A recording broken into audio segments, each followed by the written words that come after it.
ایران کو کھیر ہضم نہیں ہو رہی، ایران اپنی طاقت پہ کچھ زیادہ ہی بھروسہ کر رہا ہے۔ یہ خبریں ابھی مارکیٹ میں زیادہ آنے لگی ہے جب سے ایران نے معاہدے کے بعد بحری جہازوں کو نشانہ بنایا۔ دوسری طرف اگر دیکھا جائے تو امریکہ نے باقاعدہ ایران کو پھنسانے کے لیے جال بچھا رکھا ہے۔ لبنان میں جو اسرائیل اور امریکہ کے مابین، امریکہ کی ثالثی میں جو لبنان اور اسرائیل کے مابین 14 نکاتی معاہدہ طے پا گیا ہے، وہیں سے ایران کو پھنسانے کی کوشش کی جا رہی ہے۔ ایران اس حکمت عملی کو سمجھ چکا ہے، اس لیے اس نے پہل کر کے ابنائے ہرمز میں بحری جہازوں کو نشانہ بنایا۔ مصر، شام، ترکی باقاعدہ اسی میکینزم پہ کام کر رہے ہیں جو امریکہ کا ایک فارمولہ ہے۔ ساتھ ہی لبنان کے آرمی چیف نے پاکستان کا بھی پچھلے دنوں دورہ کیا تاکہ پاکستان کو بھی اعتماد میں لیا جا سکے۔ پاکستان ایران کے ساتھ ہر موقع پہ مشکل میں پاکستان ایران کے ساتھ کھڑا ہے۔ اس پہ ناظرین آج کھل کے بات کریں گے کہ امریکہ کا جو پلان تھا اس میں وہ خود ہی پھنسا جا رہا ہے، مگر ایران کو گھیرنے کی کوشش کی جا رہی ہے یمن سے اور لبنان سے۔ آگے ایران کے لیے مشکلات آئیں گی، اس پہ بھی بات کریں گے۔ ساتھ ہی ایشیا میں پاکستان ایک طاقتور کھلاڑی کے طور پہ تو آلریڈی ہے، مگر مغربی ایشیا میں اگر دیکھیں تو وہاں بھی پاکستان ابھر کے سامنے آیا ہے۔ معاشی طور پہ، سیاسی طور پہ، سیکیورٹی طور پہ پاکستان کا انتہائی اہم کردار اب بن گیا ہے۔ اسی کردار کو دیکھتے ہوئے پاکستان کے حریف جو ہیں ان سے ہضم نہیں ہو پا رہا، اور کراچی میں یہ جو رینجرز کے تنصیبات کو نشانہ بنایا ہے، یہ اسی کی ایک کڑی ہے۔ افغانستان پہ آنے والے دنوں میں آپ دیکھیں گے کہ ان کے ٹھکانوں کو نشانہ بنایا جائے گا، جو اس میں ملوث ہوا ان کے خلاف بڑی کارروائی کی جائے گی۔ پاکستان نے باقاعدہ فیصلہ کر لیا ہے، اس میں ناظرین کھل کے بات کریں گے۔ تفصیل میں بات کرنے سے پہلے آپ دوستوں سے گزارش ہے کہ جن دوستوں نے ہمارے چینل کو سبسکرائب نہیں کیا ان سے گزارش ہے کہ چینل کو ضرور لائک اور سبسکرائب کیجئے گا۔ ساتھ ہی بات کر لیں گے آزاد کشمیر میں جو حالات بنے ہوئے ہیں، دھرنا مسلسل وہاں پہ جاری ہے، دفعہ 144 لگائی گئی ہے، اس لیے مظفر آباد کا وہ جو لانگ مارچ ہے وہ نہیں کیا جا رہا۔ اس سلسلے میں جو جماعت اسلامی کی اس ٹائم پہ قیادت ہے، حافظ نعیم الرحمن، وہ بڑی کوششیں کر رہے ہیں، اپوزیشن لیڈر سے ملنا، وہاں کے سیاسی رہنماؤں سے ملنا، آج مولانا فضل الرحمان سے ملنا اور ایک راستہ نکالنا، حکومت سے بات کر کے یہ معاملات کو ختم کرنے میں اہم کردار ادا کر رہے ہیں۔ جہاں جہاں پہ مارکیٹیں اور ٹرانسپورٹ کھل رہی ہے وہاں پہ انٹرنیٹ کو باقاعدہ کھول دیا جائے گا، اس پہ بات کریں گے۔ ناظرین، ایران کو گھیرنے کی باقاعدہ کوشش کی جا رہی ہے، اور لبنان میں جو 14 نکاتی فارمولہ طے پایا ہے جس میں مارکو روبیو موجود تھے، امریکہ کے وزیر خارجہ، باقاعدہ وہاں سے جو معاملات طے ہوئے ہیں اس میں سب سے پہلے تو یہ ہے کہ لبنان سے فوج کبھی نہیں نکالی جائے گی، لبنان کی فوج وہاں پہ موجود رہے گی۔ یہ سامنے جو بھی ایک دو باتیں کر رہے ہیں کہ بعد میں نکال دی جائے گی جب حالات بہتر ہو جائیں گے، وہاں پہ جن کو سپورٹ کر رہا ہے حزب اللہ، جن کو سپورٹ کر رہا ہے، جو نان سٹیٹ ایکٹرز ہیں جس کو ایران سپورٹ کر رہا ہے، ان کی تعداد بھی وہاں پہ کافی زیادہ ہے۔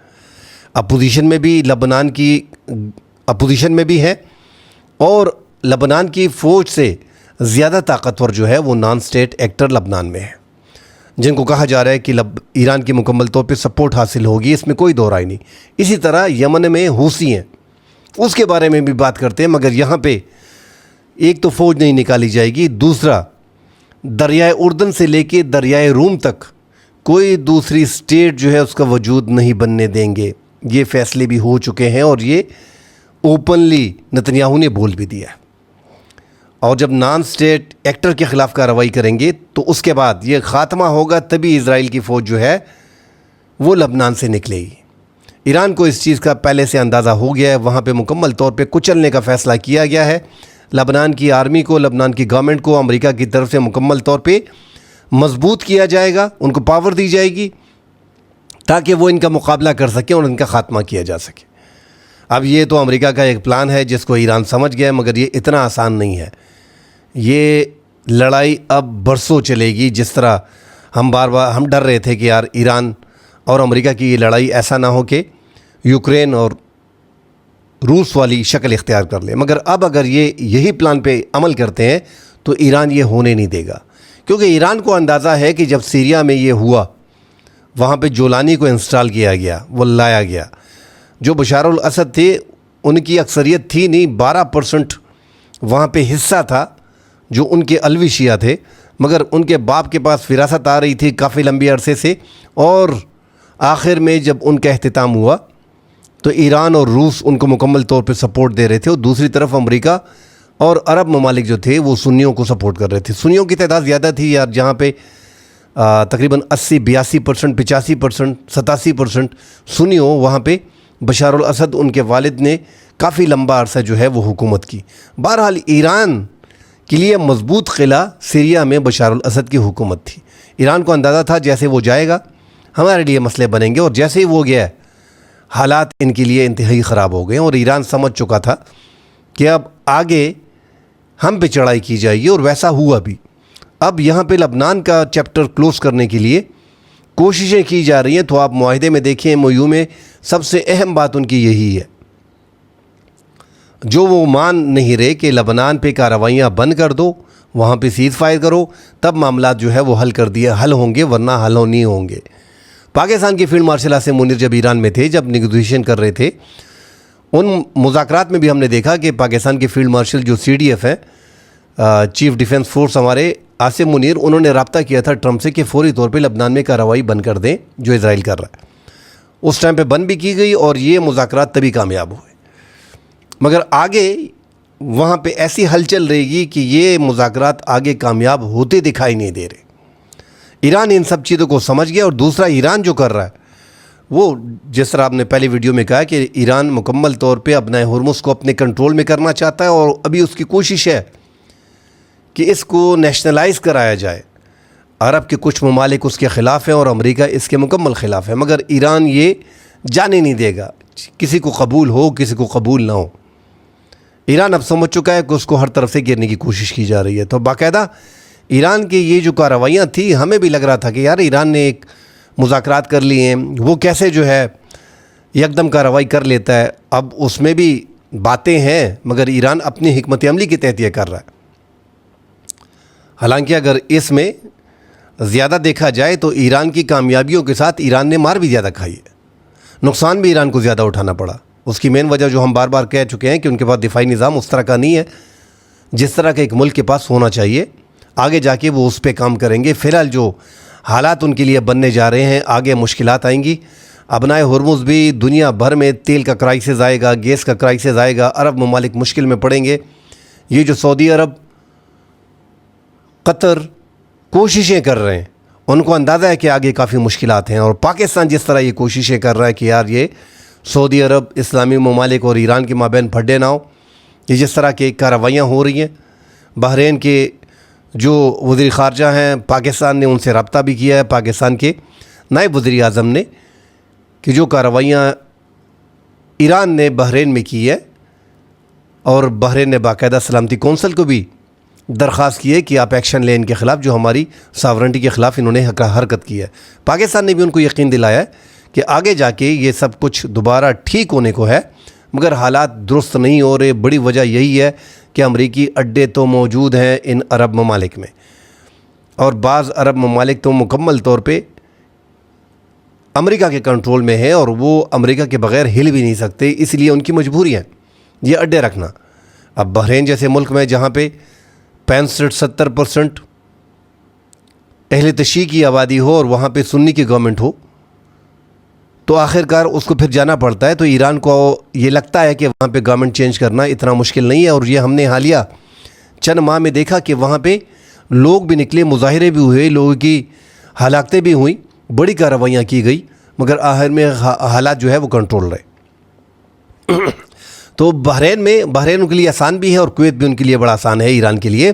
ایران جو امریکہ کو اس ٹائم پہ دباؤ میں لانے کی کوشش کر رہا ہے، ان کو پتہ ہے کہ 23 کلومیٹر کے فاصلے پہ ساحل سے ہمارے کویت ہے، ہم آسانی سے وہاں پہ جا سکتے ہیں۔ اسی طرح بحرین بھی بڑا نزدیک ہے، تو ان دو ممالک کے ساتھ ویسے بھی ان کا زیادہ بھڈا ہے، اور امریکہ یہاں پہ زیادہ ہے۔ 5واں بڑا بیڑا بحرین میں ہے، اسی طرح جو ان کے اہم اڈے ہیں وہ کویت میں ہیں، اور انہی ممالک سے امریکہ جو ہے وہ کارروائیاں کرتا ہے۔ تو ایران کو اچھی طرح اندازہ ہے، اور ایران نے اشارے بھی دے دیے ہیں۔ ایک ابنائے ہرمز کو دوبارہ بند کرنے کا اشارہ دے دیا ہے کہ جو حالات اور جو کشیدگی چل رہی ہے اس کے بعد اپنا ہرمز کا کھلا رہنا مشکل ہے، یہ وزیر خارجہ عباس عراقچی نے کہہ دیا۔ ساتھ ان کے آرمی نے، ایران کی آرمی نے بھی ایک اور اشارہ دے دیا ہے کہ ہم نے پڑوس ممالک سے جدید دفاعی ساز و سامان حاصل کر لیا ہے، کچھ آلات لے لیے، آگے اب ہمارے لیے مشکلات نہیں ہوں گی۔ تو وہ بھی اب کوشش کر رہے ہیں کہ یہ معاملات اگر آگے 5-6-7 مہینے چلتے ہیں، سال چلتے ہیں، تو اس کے لیے وہ بھی تیاری کر رہے ہیں۔ اللہ خیر کرے، آگے حالات خراب ہو رہے ہیں، مزید کشیدگی کی طرف جا رہے ہیں دونوں ممالک کے مابین۔ سعودی عرب کے راس تنورہ جو خلیج فارس میں ایران کے قریب پڑتا ہے، وہاں پہ سعودی عرب کا ایک ہیلی کاپٹر جو ہے وہ گر کر تباہ ہو گیا ہے۔ اب اس کی انویسٹیگیشن کی جا رہی ہے، ایران کے بڑے قریب ہے۔ 14 اس میں سعودی انجینئر سے جو جاں بحق ہو گئے ہیں اس ہیلی کاپٹر کے کریش میں۔ نامعلوم وجوہات تھی جس میں یہ ہیلی کاپٹر جو ہے وہ کریش ہو گیا ہے، اب اس کو بھی دیکھا جا رہا ہے۔